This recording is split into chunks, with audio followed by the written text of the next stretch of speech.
We're gonna talk about the four different ways to enter credit card transactions into QuickBooks.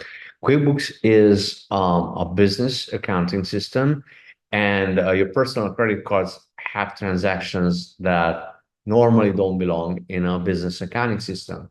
There's a situation that can happen when you use your personal credit card to pay for business transactions. When you do this, then what happens is that you have to create basically have to reimburse yourself, and that's what you do in a large company. Submit expense reports. So let's look at the different kinds of ways of doing this. Expense reports is one way. You could also import the credit cards directly into QuickBooks, or an altered version of that, you can create an owner's equity account, which makes it not a credit card. So let's look at these options. Credit cards, if you import your credit cards, your personal credit cards into QuickBooks, then the credit card transactions um, and the entire credit card, what's on it, becomes a part of your company records. So the problem with that is it's going to corrupt your balance sheet, because there's going to be charges there's going to be amounts there that are just have nothing to do with business, and you will just not you basically your numbers will become unusable. Now, if you use an owner's equity account, then at least they show up as a separate equity account, and they will not corrupt the critical numbers of the business and the balance sheet. But there's still issues because it will still show up.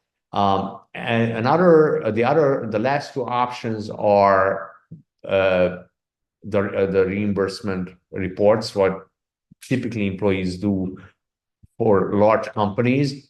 If you do it this way, then you enter one transaction. So if you reimburse yourself $1,200 for the month of August, you enter one transaction for the month of August was $1,200 with a split by item or with a split by category.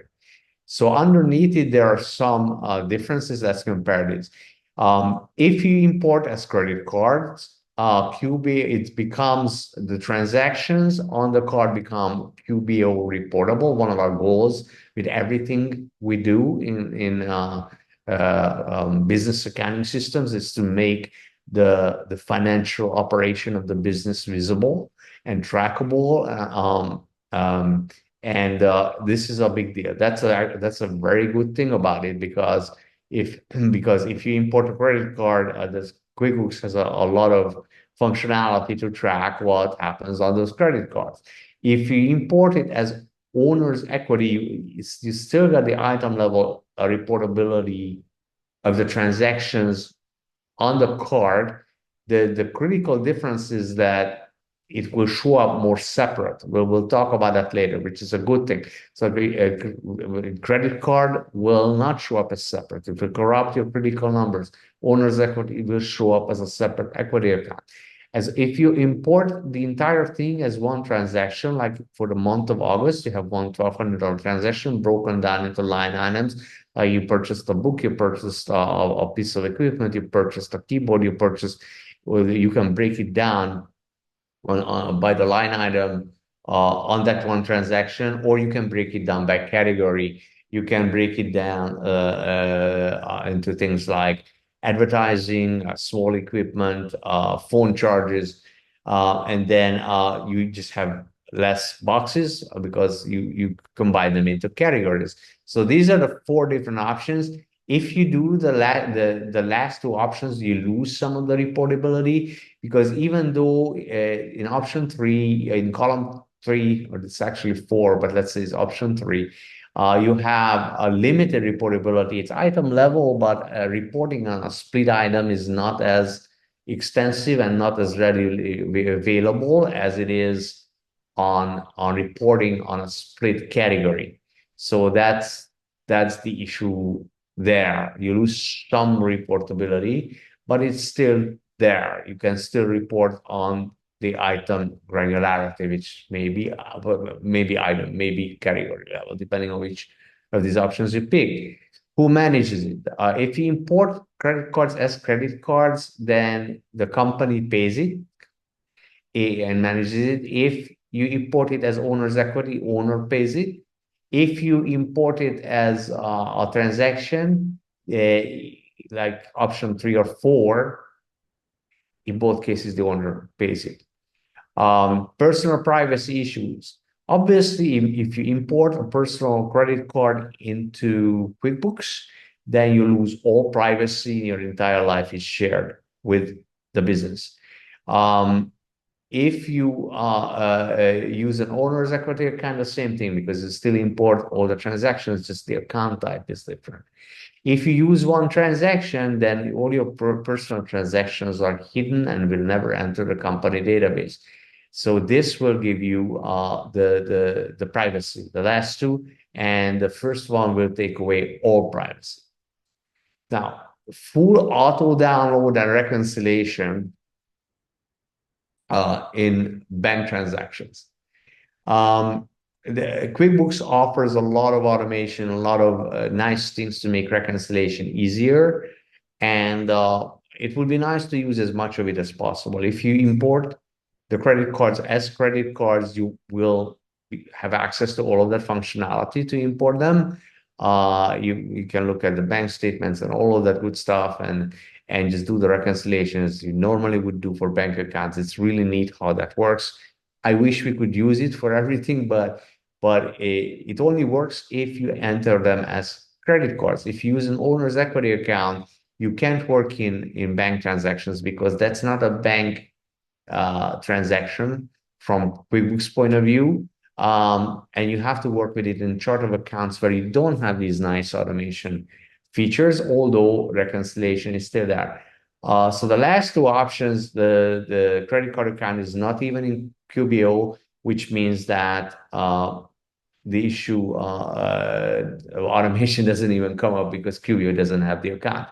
It can be done. Reconciliation in chart of accounts.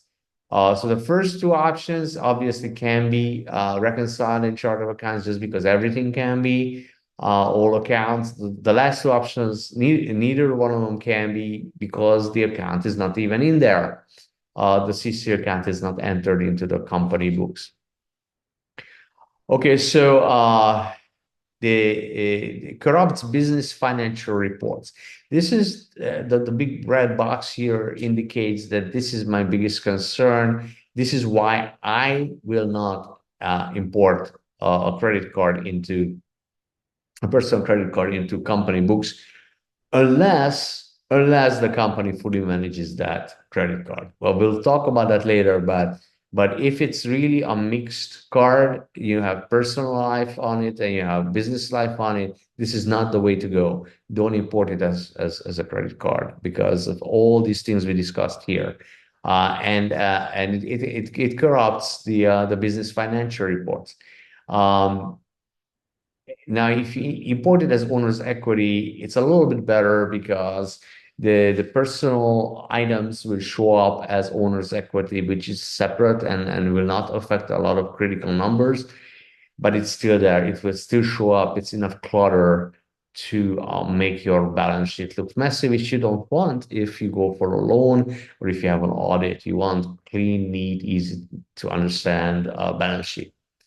The last two options is very clean because there's no intermingling of personal and business life, and this in my view, this is the way to go. This is what I do with my own personal books.